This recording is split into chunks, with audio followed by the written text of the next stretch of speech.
오늘은 우리가 종교에 대해 가지고 있는 고정관념을 완전히 뒤바꿀 이야기를 해보려고 합니다. 많은 사람들이 종교를 변하지 않는 영원한 진리로 생각하죠. 하지만 실제로 종교는 살아있는 유기체처럼 끊임없이 변화하고 진화해왔습니다.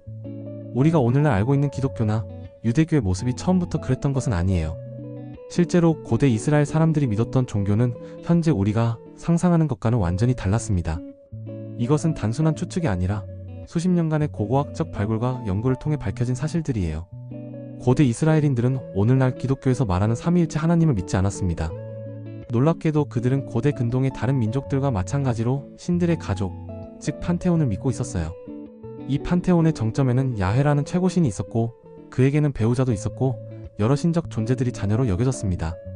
스팡앤버그를 비롯한 현대 성서학자들의 연구에 따르면 고대 이스라엘의 종교 체계는 매우 복잡한 계층 구조를 가지고 있었어요. 맨 위에는 최고신인 야훼와 그의 아내가 있었고 그 아래에는 각각 특별한 임무를 맡은 하위 신들이 존재했습니다. 그리고 가장 아래 계층에는 우리가 천사라고 번역하는 말라킴이라는 사자 신들이 있었죠.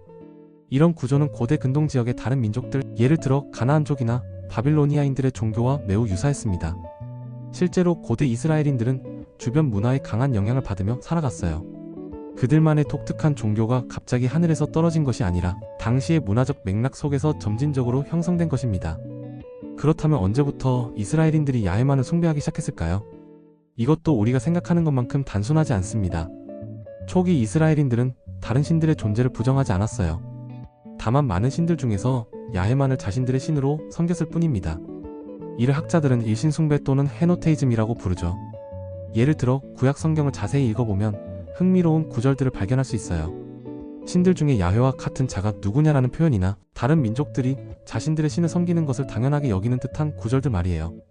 이는 당시 이스라엘인들이 다른 신들의 존재를 인정하면서도 야훼만을 섬겼다는 증거입니다. 진정한 일신교, 즉 야훼만이 유일한 참신이고 다른 모든 신들은 허상이라는 믿음은 훨씬 나중에 나타났습니다. 대부분의 학자들은 이런 완전한 일신교가 바빌론 유수기, 즉 기원전 6세기경에야 완전히 확립되었다고 봅니다. 바빌론 유수는 이스라엘 종교사에서 결정적인 전환점이었어요.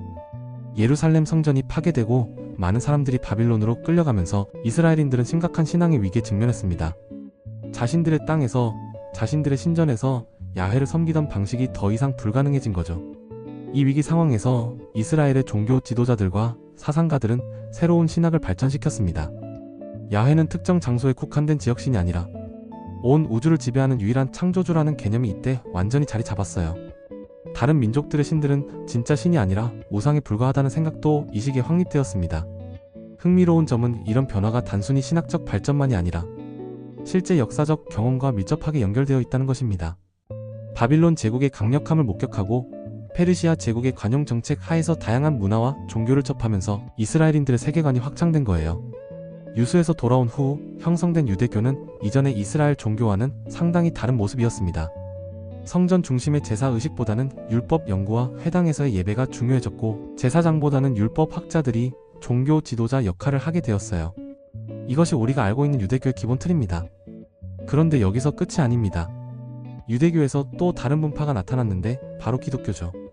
예수와 그의 제자들도 처음에는 유대교 내부의 개혁 운동으로 시작했습니다. 하지만 시간이 지나면서 점점 독립적인 종교로 발전했어요.